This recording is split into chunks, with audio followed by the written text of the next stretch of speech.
भूमिका में कवि ने कितना सुंदर भाव दिया है मास्टर।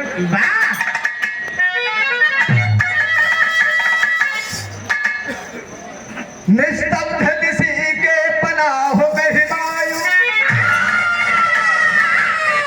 बरसो न बरसो यमित आज बरिसो,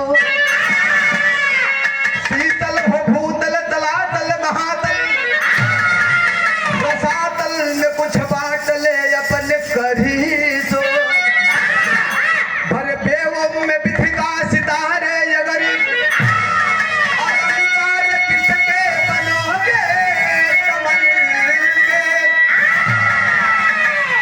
चमन की कली हरी कली से ये पूछे,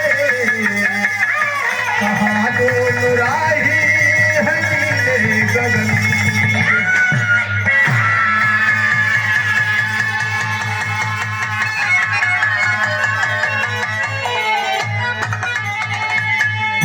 भरे बेवों में बिथका सितारे, अगर अलंकार किसके बनोगे गगन के, चमन की कली हर कली से ये पूछे, कहाँ दोनों राही है नीले गगन के। आए बाबू, बतावल के लिए दुनिया काहे में परेशान हो। पहला चीज कमाई, दूसरा परिवार को परवरिश करने के लिए एक या दो बच्चों की जरूरत है। हमारे घर में वो बालक नहीं खेलता है, उस फुलवारी में कोई उस बगिया का देख रेख करने वाला नहीं होता है, वह बगिया वीरान लगती है। बड़ी सुंदर कव्वाली का संकेत है मास्टर।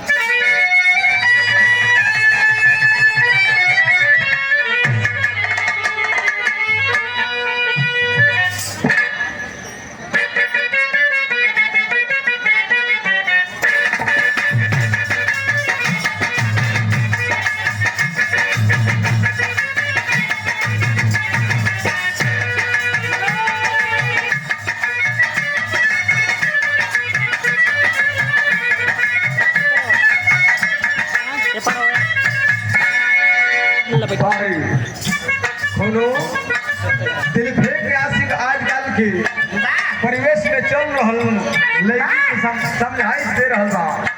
सुनो, इतना सज धजी के निकलो, दिल्ली गैंगरेप कांड आप लोगों ने सुना होगा। बवाल तो दुनिया भर हुआ, लेकिन कपड़े तो किसी ने आका नहीं।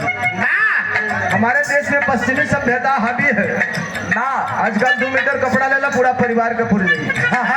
उ लड़का कह रहा बा, इतना सज धजी के निकलो न गो पर नाई को लगे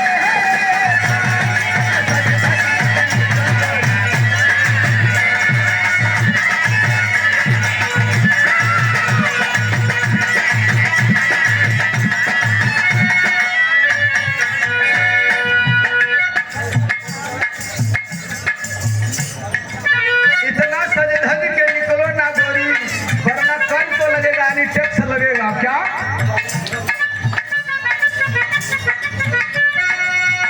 गुहर गालो पे टीना लगा, गुहर गालो पे टीना लगा, वरना सर ओ लगे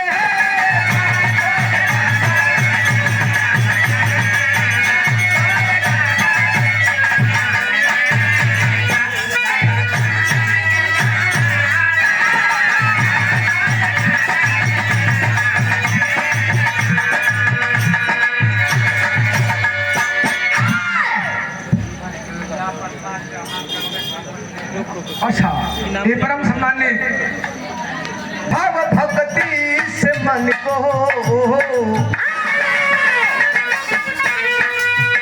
भाव भक्ति से मन को रमान नावते उतरती रहे।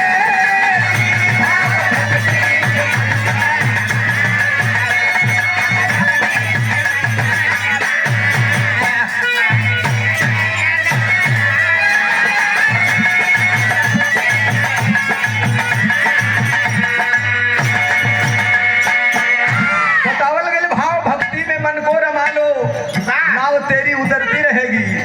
यही नजम के लाइन में संकेत मिलन मास्टर।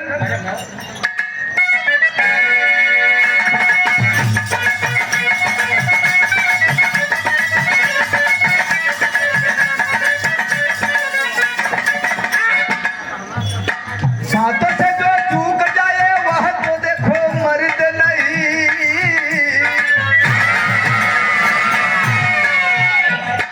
बातों से जो चूक जाए वह तो देखो मर्द नहीं।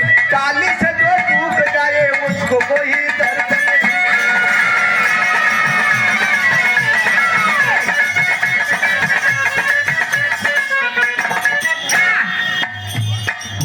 काशी नरेश द्रविड़ देश के भुआल, काशी नरेश द्रविड़ देश के भुआल, दोनों के बीच दोस्ती की है मसाल।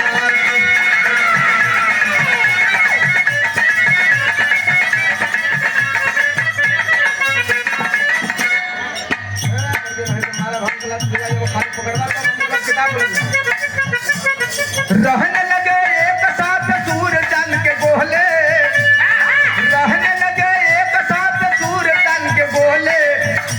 नरेश द्रविड़ एक दिन काशी से बोले।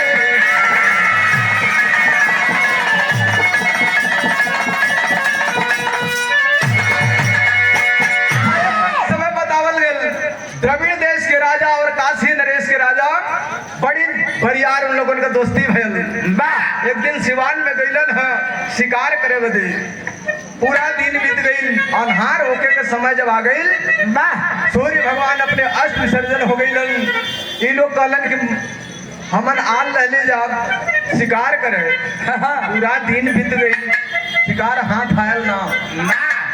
यही तरह घरे जाल जाई तो लोग कहियन कि राजा महाराजन के कोनो दिक्कत हो ना, तीर धनुहा लेके दिन भर घूमत हुआ डांड सिवान। कहे जब तक शिकार होई ना तब तक इजे से जंगल से जाए ना। रात का समय हो गए, जब 12 बजल तेनहने लोगन का दिमाग खुलत हो। द्रविड़ देश के राजा कलन के भैया हो आए है बड़ा दोस्ती हमन का परिवार वही बतावत तो हर कट लड़का हुआ। आखिर में पानी भरे आल काशी नरेश कलन के हमरे पल्ले लड़का ना हुआ भैया आए है। द्रविड़ देश के राजा को पूछल गल कि आपका का हाल हो। कहा जौने विपत का मारल तू हुआ वही विपत का मारल हम हुआ, वही हमारा पास लड़का बच्चा ना हुआ। तीसरा पन चल रहा बा, लड़का ना हुआ। कहे तब यहीं पर दोस्ती का हाथ मिल जाए चाहिए। कहे अब समझियाई होई, तालाब अभी नहीं खे बनाल, मंगर आके बैठल चाहता। कहे चाहे तुहे लड़का हमें लड़की, चाहे हमें लड़की तुहे लड़का, लेकिन समझियाई जरूर हुई। कहा ठीक बा, दिन ना भैल तब कहा जौने दिन पता चल जाई कि लड़का लड़की भल वो दिन जहर खा के मर जाइए जाई। सत्य वचन हो एक माने के होई। दोनों आदमी कसम खैलन, अपने अपने घर के गईलन। धीरे धीरे 2 महीना 4 महीना 6 महीना समय बीत गल। पारे परवरदिगार परमपिता परमेश्वर वो भी सुनता था क्या। 4 महीना समय बीतल, भैल का घर में बिरहा में तर्ज लगल। वाह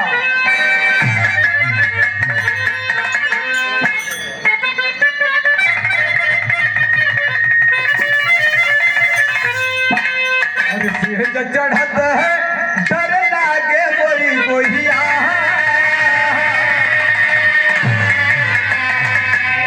और सिंह चढ़त है डर लागे कोई कोहिया। सैया घुघटे पटे फूले रे, सैया घुघटे पटे फूले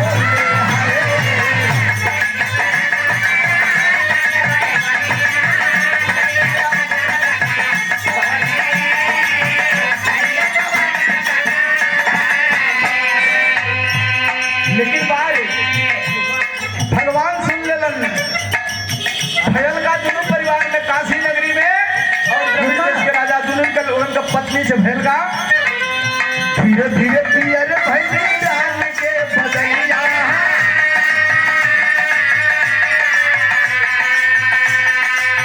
धीरे धीरे पियर भैली जान के बदलिया। मिटे नाली फले कनिया हो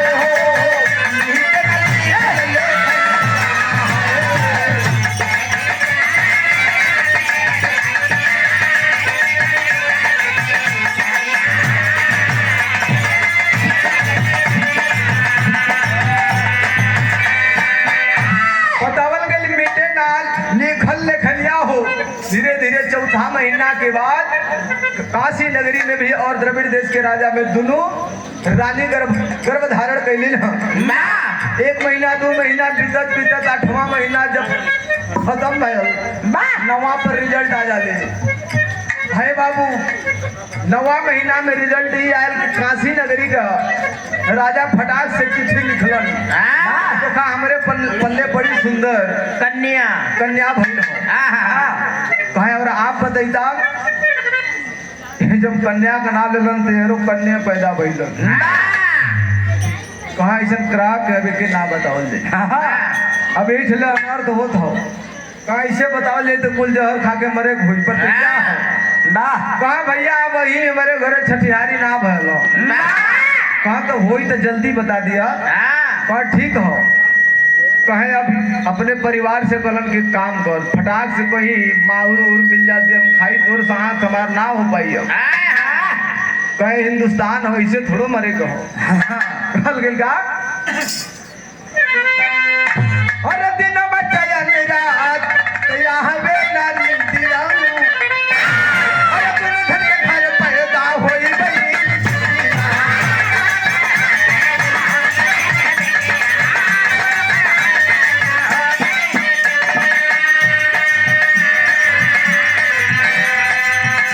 सब चढ़ गई आशा के पनिया।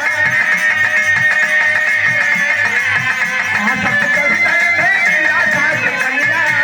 मिले भाई खल्ले खनिया हो। मिले भाई खल्ले खनिया।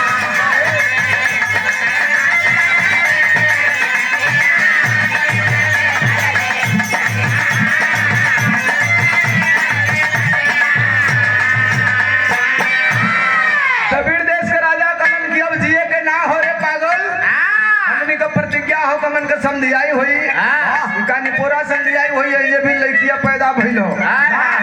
ना ना ना केकरो मांग उजड़ जाए ऐसा कबो बर्दाश्त हुई ना। पत्नी ना पैर पकड़ के कलश के स्वामी खबर के बतैया मत चलाए। महात्मा रहलन घर गांव के बगल में से पूछल जा।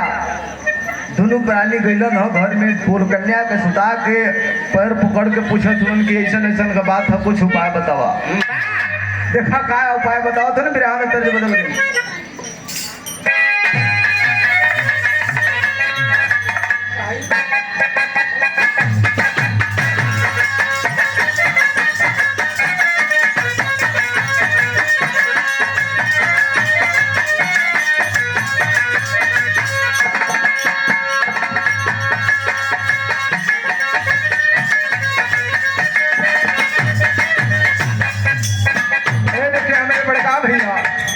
कैलाश खैरवार भुटवा के सरजमी से आप पीसी ड्राइवर हैं ऑपरेटर हैं। आपके कर कोमल द्वारा छोटे भाई को आशीर्वाद स्वरूप 51 रुपया दे करके आपने हौसला को बढ़ाया है। तर्ज चित परिचित हो। गाना रहल एक लाइन हल्का सा बोल रहे थे गई हम भक्त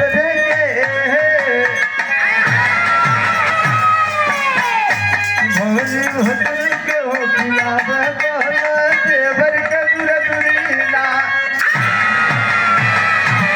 रानी हाथ जोड़ के कह रही पंडित जी से कहा पड़ली धारा में हो नवरिया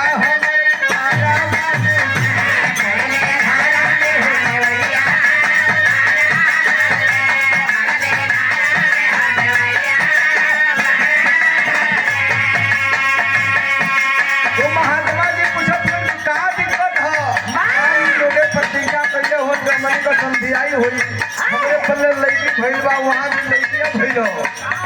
मैं कुल यह सवाल लेके आल हो तुम लोग कहा दिक्कत का हुई कहा ना यदि शादी भल की लोग जहर खाली हो कि हमारे मानी के हमारे मानी के हो ससुरवाया बाबा जाला बाबू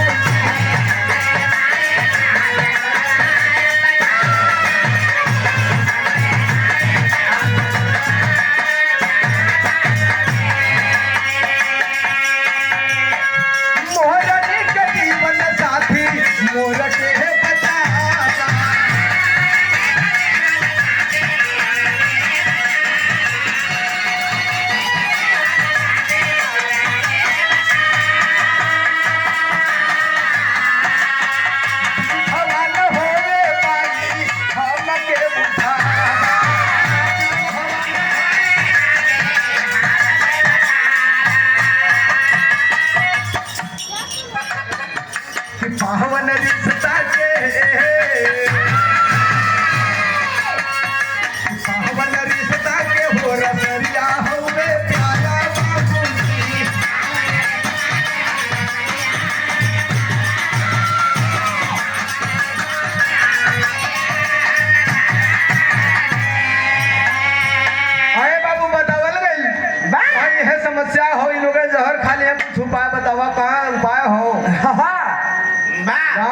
कुल बवाल करा के लड़का हमारे मुंह में पड़ल हो तो बस इतने 27-28 होला, ऐसे आगे तो हुई ना। पंडित जी है बोला ना 27-28 दिन के मूल शांति कार्यक्रम चलावल जाले, कहाँ 27-28 दिन बदे जियावल चाहत हुआ का, कहाँ पता ल पक्ष घात में लड़का पैदा भइल बा। लड़का का 12 साल तक कोई देखी नहीं। राजा महाराजा हुआ ऐसा लोग तोहरे दुआरी पर ना जी हटे रात रही लड़का देखे के ना हो। और गाँव घर में यह कुल कहा कमरे घरे सुंदर लड़का भल हो, लेकिन मुंह में पड़ल हो लड़का 12 साल कोई देखी नहीं। मेरे घर के नजदीक मत अइहा। कहे करे बात कहे पहले 12 साल जीला करे बात पूछिया सब इकट्ठे पूछ ले बा। कहे ठीक हो 12 साल जब बीत जाए तो हमने आई चिट्ठी चौपाती लिख के भेज दिलन काशी नगरी में, कहलन कि मेरे घरे सुंदर लड़का पैदा भल हो समझी साहब। लेकिन देखा अभी बियाह काज ना हुई ना देखा ताकि वही लड़का 12 साल बदे मुंह में पैदा भल हो। कहा वो भाग ठीक हो लड़का 16 साल 18 साल में शादी हुई कौन दिक्कत हो। लेकिन बाहर भैल का बिरहा में रंगदार तर्ज लगल मास्टर।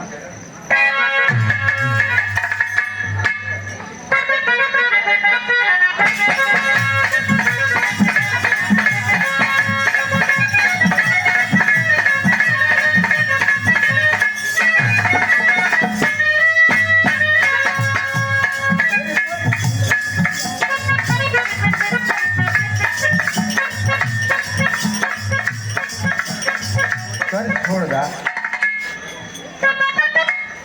यही लड़की का देख बड़ा पुरान धुन हो, लेकिन आज एकर बनल हो। हम मारल जाती है देवर से नहीं। गली में गर्दा उड़ावत चाली,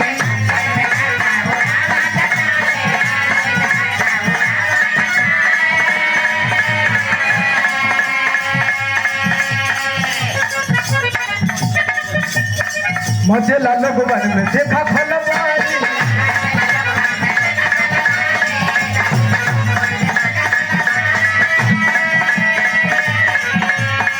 तब छुअल चाहेला तोरे गोरे गाल रे, तोरे गाल रे, हाँ हाँ गोरे गाल रे। तब लड़का कहले हो माँ गोरी गोरी सुनरी बलाल लाल रे, गोरी गोरी सुनरी बलाल लाल रे, गोरी के चलेली बलाल लाल रे।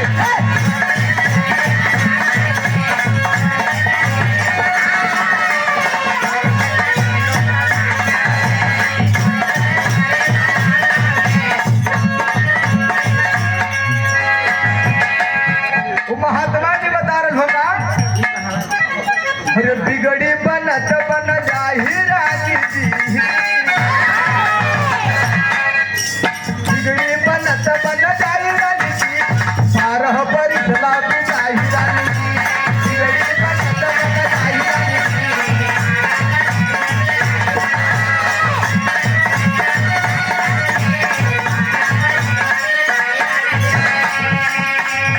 यह कुल सुन के राजा रानी अइलन हो अपने घर। रात के बेरा में विचार करत हुआ शादी ब्याह में का लेके चलल जाई हमके ठीक लगत ना हो। झूठ कितना दिन तक चली 12 बरिस कब आही दुअरवा,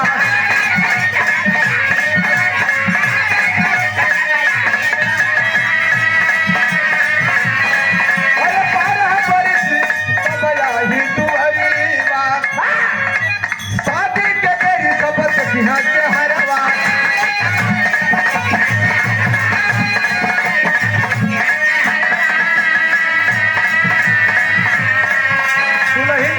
बकलोल मत बना। 12 साल बदे बतौले हो तो 12 साल बितावा फिर चल जाए, फिर कोनो उपाय लगी। कह घर ही में रजिया छिपाही रानी जी, घर ही में रजिया छिपाही रानी जी, 12 बरिस ला बिताही रानी जी।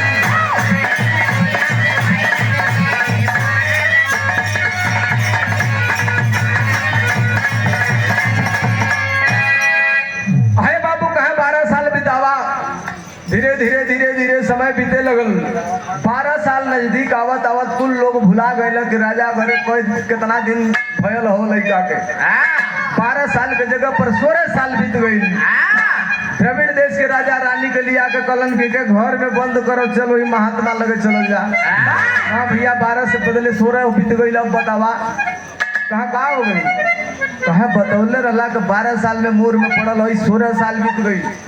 कहीं अब बतावा कोनो उपाय? कहाँ हमारे बोले अब कोनो उपाय नहीं, इतना जिया दिली है काफी हो।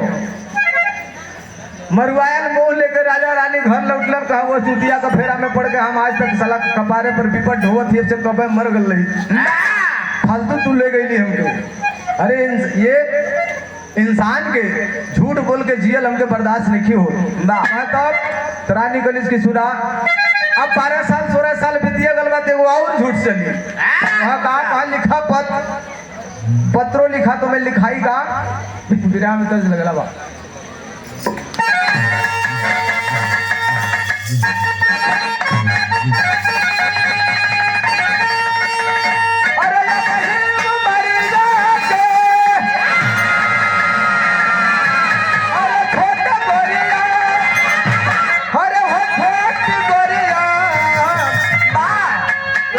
रंगले बाड़ू लाल लाल होठ करिया,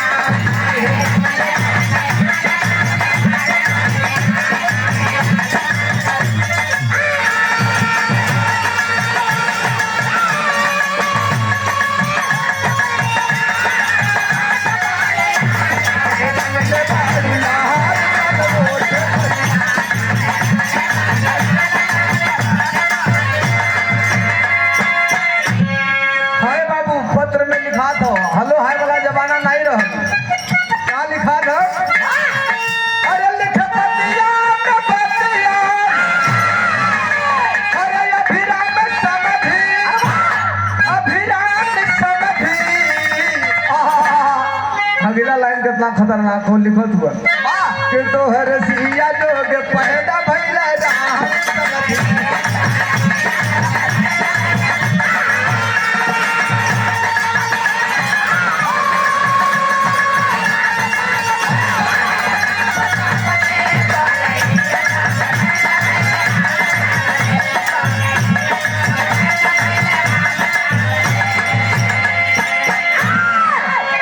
कहे सुंदर तोहरे सीता की योग हमरे घरे पर पैदा ले ले बाप बतावा।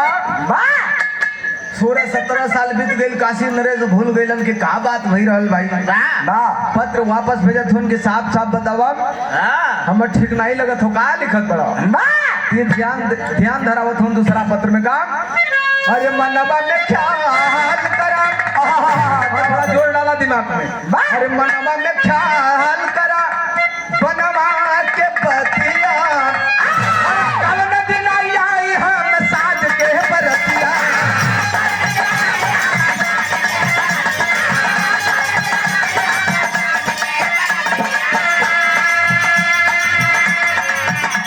अरे हराम समधी, अरे हराम समधी, तोहर जिया जोग पैदा भइला राम।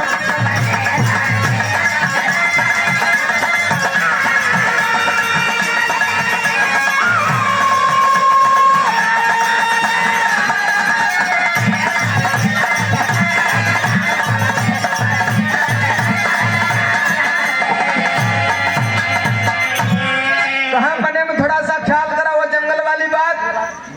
आप बोला है कि समझाई हुई। हमारे घर में 16-17 साल का लड़का हमारे हो गई। पहले आप लोग जानत होबल गोद भराई शादी हो जात रहल। जमाना हमें निकलना रहने से एक आध पुस्त और पीछे जाएंगे। पैदा हो नन्ही सा बड़ हो, मतारी बहन लोग हमने कम माई लोग से ऊपर दाई लोग बतावत रही कि हम डोली में चढ़े में लड़ाई करत रही कि हम बैठबे में। लेकिन भाई 17 साल बीत गई हो, मन में थोड़ा ख्याल करा जंगल वाली बात कि आप पहले वाला समझाई करब। बतावा कौना दिन बारात लेके आई? ख्याल आयल काशी नरेश के कहलन की अरे साहब राज दरबार में धन दौलत महल अटारी की कमी नहीं है। जब चाहे तब आप बारात लेकर के आ जाइए। आज अथा उचित आपको पूरी व्यवस्था मिल जाएगी। कुछ नाव न देखल न तब राजा महाराजा तो तुरंत बैलगाड़ी हो गई। ये गाड़ी नहीं रह पहले सजा करके दूल्हे को डोली में बिठा, घोड़े पर बिठा करके एक खाली डोली लेकर के चलना पड़ा। दरवाजे पर गइलन ह द्वार चार लगल बा, लेकिन बाहर द्वार चार लगल हो, मने मने शंका बनल हो, वही लड़की के बर बेस में बढ़िया मौर और बांध के लगल हुआ। तो कवि के लिखे पड़ल शैली में,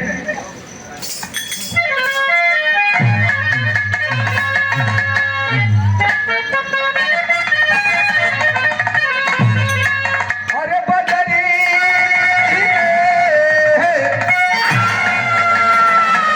अरे राम बदरी में चांद सूरज छिप गया, सागर सब सच्चाई छिपे नहीं बदरी नजर बदरी।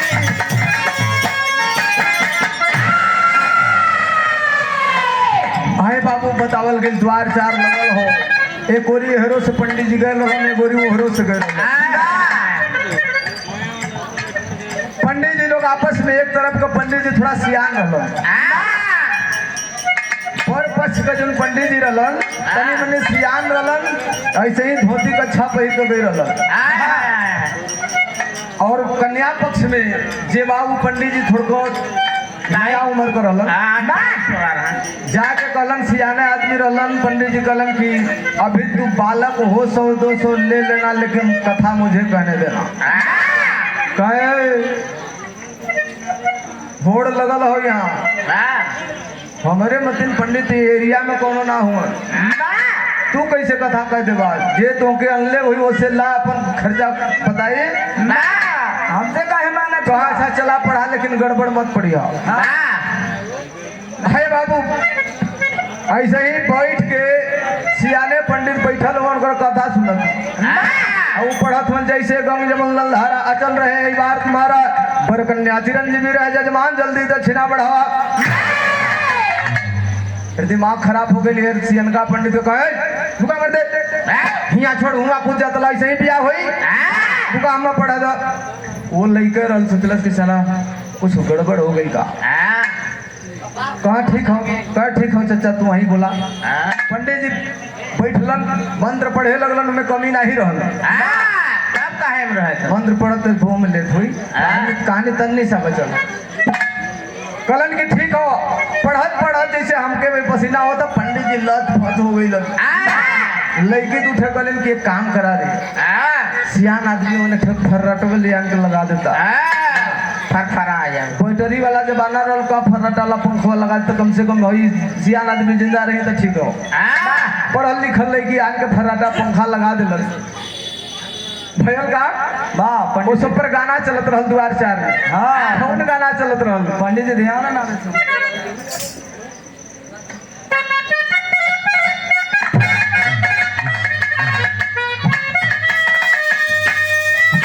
महतारी बहन बिटिया लोग यह गीत गावत रहली। अरे टिक्का वाली ही अवली भसुर दी दिया में मोहनी के,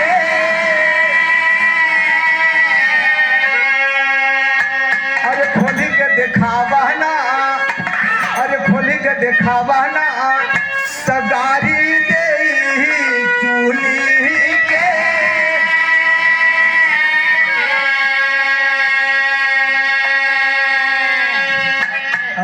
इतना खाली लड़की गवलही रही, तब तक धाज पंखवा चल दिलक। अब पंडित जी जल्दी के बाजी में ना कच्छा नीचे पहिरे को भूल गई, धाज दे धोती उलट गई और नीचे कोनो कपड़ा ना हो, उनका छिन्नी केकरो इज्जत वाली बात हो। कपड़ा उलट गई, सब लोग अपने मन में व्याकुल बा, हर नाच गा रहल बा, बारात के मजा ले रहल बा।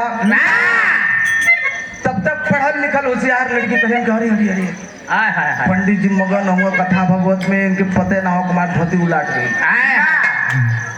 खाली कपरवा पर इसे ठोक के कहो नजदीक जेबो करब तो बेकार हो, खाली ठोक के नहीं इशारा करल जा, गावल जा गीती है। तब पढ़ल लिखल लड़की गा रही का,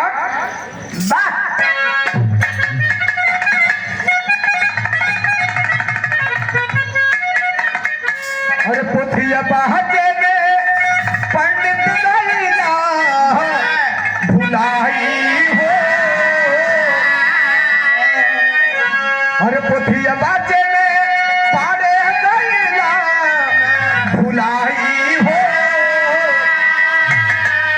और तो हर भीतर का सामान कैसे बाहर गई आई।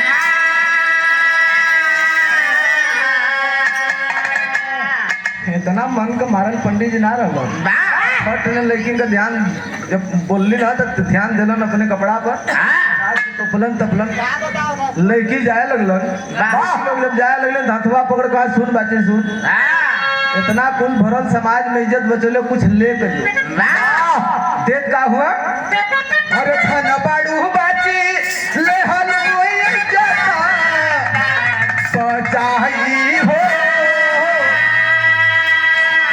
अरे जहाँ जईबू बेटी अरे जहाँ जईबू बाची ऐसे लमा हर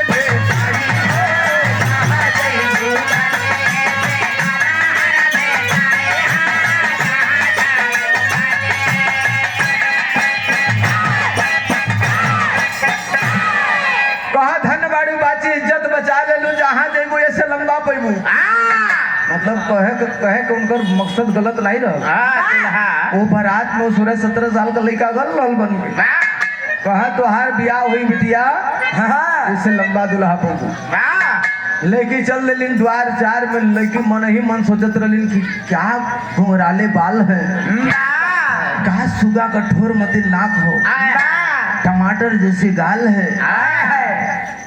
जीवन में हमने लड़का तो बहुत देखा लेकिन ऐसा लड़का कभी नहीं देखा। कहाँ कुछ दाल में काला हो ना कहाँ कुछ दाल में काला हो काशी नगरी के राजा के बतावे को हुई कह नाम होगा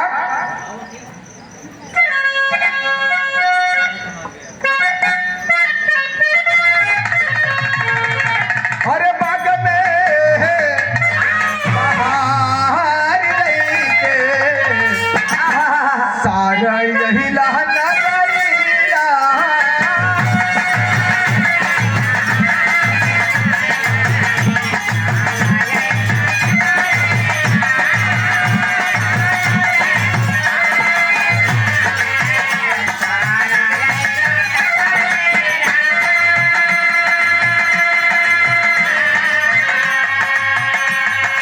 लड़की के बर्दाश्त ना भइल जीजा जीजा कहते कहत कपड़वा तान दिलिन का अरे बाग में बहार लइके सारा अइला कबरिया नहरा बन के रहिला कैसे नहरा बन के रहिला कैसे नार भइला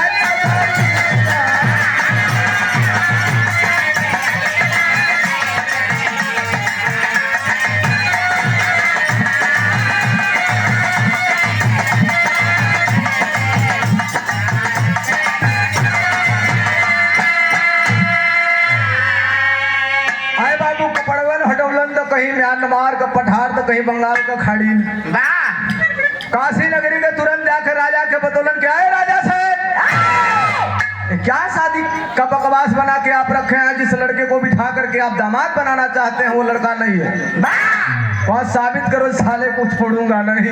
अहे बाबू लड़की के इज्जत बचावे में आफत हो गई लड़की उठल बा और यहाँ से काशी नगरी के राजा तलवार निकल उड़ावे लगल आगे आगे वो लड़की भाग रहा पीछे से द्रविड़ देश के राजा भाग रहा बेलन कहवा पहपट कर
कन्या दौड़ रही बा, पीछे से पिताजी दौड़ रहे हुए द्रविड़ देश के राजा कैलन का हमारा आल्हा में।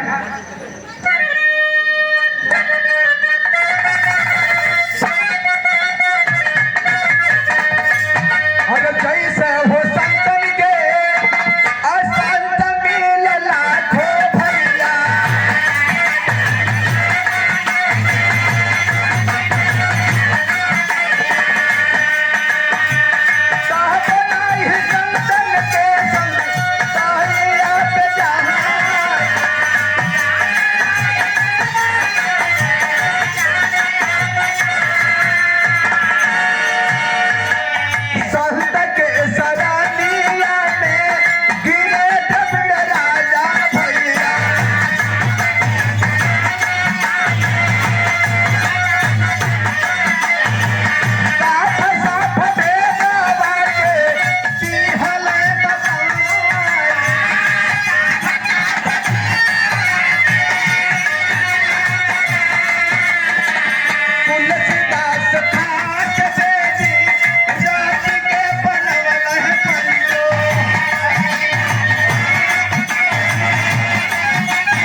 बनारस नगरी में गली में तुलसीदास मिलल है।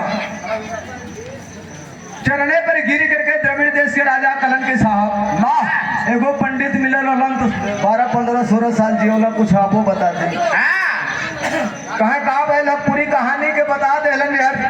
द्रविड़ देश के राजा काशी नगरी में वह संत के नाम से जाने जाने वाले तुलसीदास ने कहा ऐसा कतई नहीं होगा। तब तक निकाल ले तलवार, मारल जात हम तुलसीदास पकड़ कहा जान लेना ही बहादुरी नहीं है। क्या चाहते हो ना सर्वा कुल हमारे इज्जत बोल दे नाक कान कटवा दे बाबू। आप चाहत वक्त बताए कहाँ छोड़ देना तू हूँ पाजी बा कहा रुक जाओ 5 मिनट में जिंदगी तुम्हारी नहीं चली जाएगी। तलवार निकाले हो, निकला हुआ म्यान से तलवार कभी खाली नहीं जाता, जुबान से निकली हुई बाड़ी कभी खाली नहीं जाती। तो कम से कम इतना धीरज रखो, किसे चलाने से पहले सोचो। कहा ये सब काम ठीक हो जाएगा। 9 दिन का अखंड पूजा कराया गया और वही राम का रामायण रखल गई। 9 दिन के बाद एक चमत्कार भइल। तुलसीदास ने एक आवाज लगाया था कि हमारे हिंदुस्तान के धरती पर 33 करोड़ देवी देवता निवास करते हैं। अगर किसी में शक्ति नहीं होगी तो सारी मंदिरें तोड़ दी जाएंगी। 9 दिन का पूजा कराने के बाद प्रमाण एक बहुत सुटेबल प्रमाण मिला। वो मिला क्या? कहानी का आखिरी खड़ी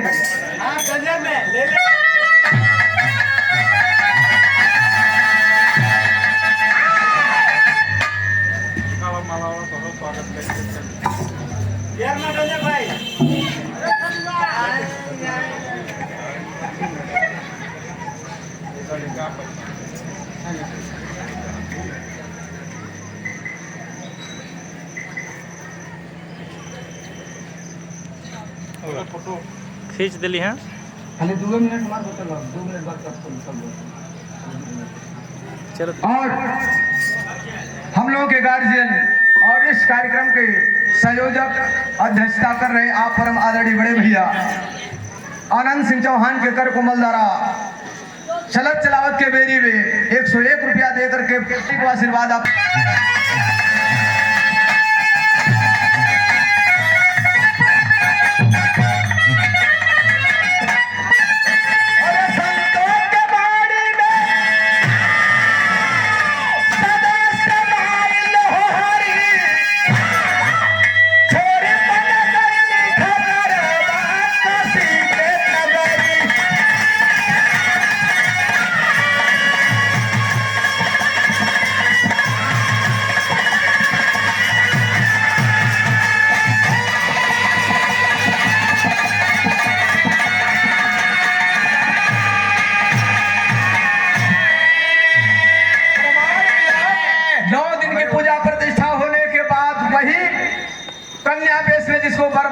ले जाया गया था। बाहर मिलता है कि वही लड़की लड़के का रूप धारण कर लेती है। वो 9 दिन में वो शक्ति थी। इसीलिए हर त्योहार साल में एक बार आता है, नवरात्रि 2 बार आती है। बतावल गिल का अरे प्यार बड़ी सब महामंत्र में पढ़ के तुलसीदास हाल के कठिन कुएं के मिटा के सबको दिए विश्वास प्यार फिर से लबरवा कसी के नगरी।